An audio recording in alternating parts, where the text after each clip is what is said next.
So, here I am in the freight elevator, raising to the top level of Crystal Industries, watching the pillars of smoke and fire burn in the distance, the crumbling of massive towers shaking everything nearby, the entire city of Newgate on complete edge, drowned in a storm of madness that seems to be encompassing everything.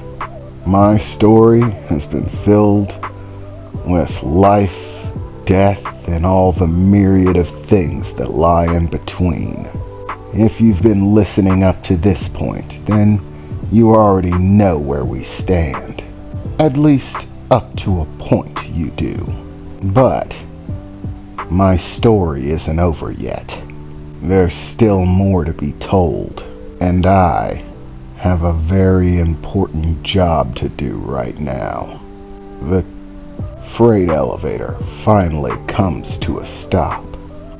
There's a loud chiming sound as I turn around, and the doors to the freight elevator open wide, and there he is, just waiting for me, alongside his brand spanking new assistant. Myself and Titan roll through the doorway together as him and his assistant stand there, unflinching. All of this chaos. And for what, Gabrial? For revenge? To satisfy your need for retribution? And all of it amounts to naught. Bringing down an entire building just to stop an alarm. It's utter nonsense. A waste of time and energy. You have to know that you're not going to win this fight, Alexander said, confidently staring across at me, sure in his victory, the certainty that his power is greater than mine, that the only thing that awaits me here is death. I know this situation might seem a little off to you, wondering how we got here, what all of this craziness is about.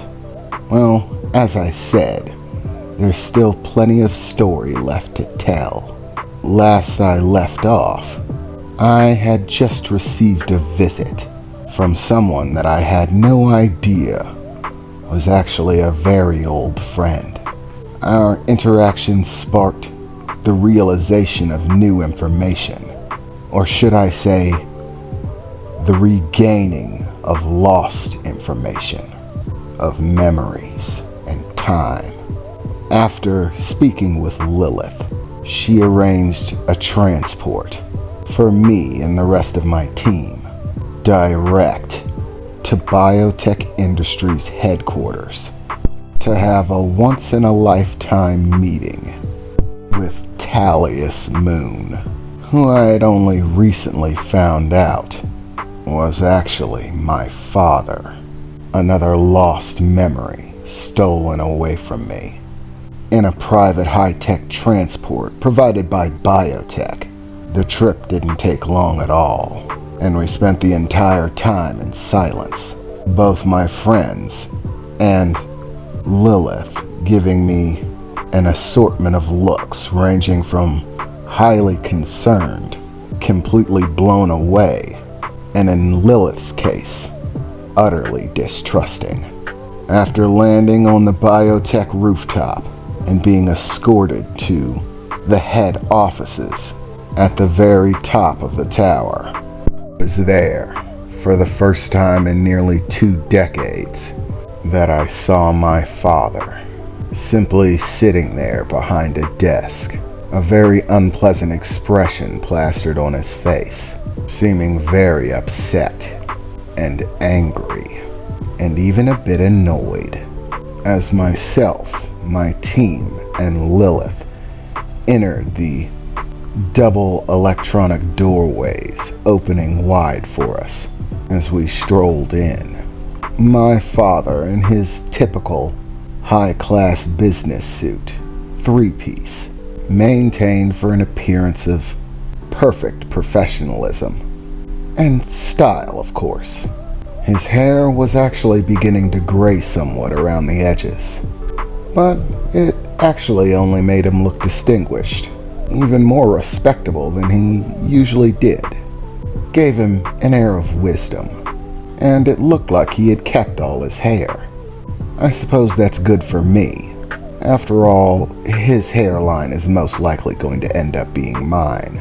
"So, Lilith," my father announced, clasping his hands together as he sat in front of that desk, peering across it to all of us. "How much time do we intend to waste on this fake? What's the count now at? Last time I checked, we were up to 24. 24 fakes. And yet here we are again for number 25. So, how did this one do?" "He must have done fairly well, if you're bothering to bring him here. Meaning he's well practiced." "Actually, Mr. Moon, as far as the tests are concerned, the results were, well, far and beyond what I expected when I first went to see him. He answered the questions unlike any of the fakes that came before. His responses were very unique, and not what I expected them to be. The similarities gauged in the tests were basically off the charts, sharing all of the characteristics that Gabrial had, even ones that would be exceptionally hard to fake, and at a far greater level than any of the fakes that came before him. I can't say as to whether he's actually real or not, but if he isn't, then his job at faking has far exceeded his predecessors. And there's one more new twist. All of the other fakes, of course, much like this individual, claim to have lost their memories, and many of them also claim to regain those memories, as did this individual, which does bring his whole story into question. However, unlike the others, who offered very little specific information, claiming that the memories were still hazy in regards to his disappearance, this individual's story is actually very specific and includes some personal details that have never been disclosed to anyone. Details that I myself was actually present in order to experience firsthand. And most shocking among this new assortment of information is one detail that drastically differs from his counterparts, unlike all the others before him who claim to not truly know who's responsible or simply put the blame on random criminal acts. This one has given extremely specific information and seems to be placing all of the blame on a single individual with a somewhat dastardly plan as far as his story goes. According to him, the one responsible for his disappearance was none other than Alexander Fleck, that he orchestrated the entire event and planned to abduct and kill him, and that the fact that he was the only one who was abducted was actually a failure on the part of the people hired to do the job. In actuality, they were meant to take both him and Michael as well, and do away with them both. But through a series of events, which he has yet to give me full details on, he somehow escaped that fate. As always, I don't want to get your hopes up, sir, but for whatever reason, there's something that I just can't quite put my finger on.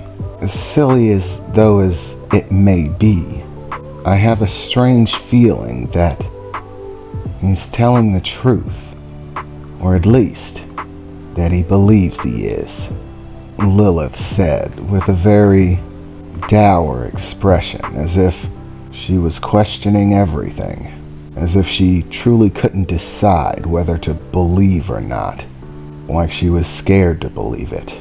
Meanwhile, my father sat behind his desk, staring intensely at me, and the group standing behind me.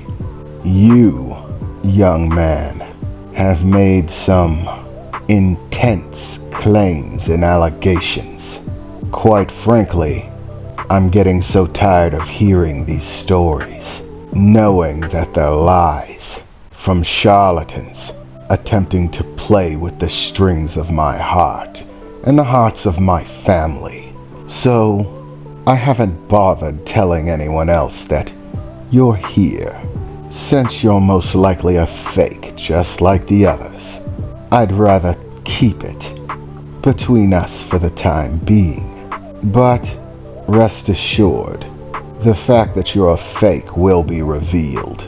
This room is filled with sensors, exceptionally advanced sensors, that have been scanning you in great detail since you entered, right down to your genetic code and the bonds that hold your very being together.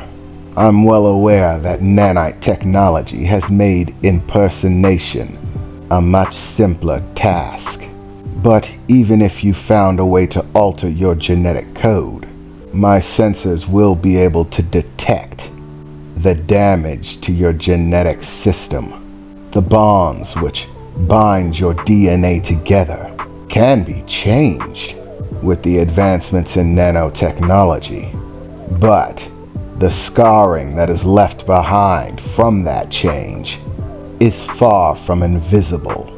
You can change your face, you can change your voice, you can even change your DNA, but the technologies at my disposal will ferret you out nonetheless.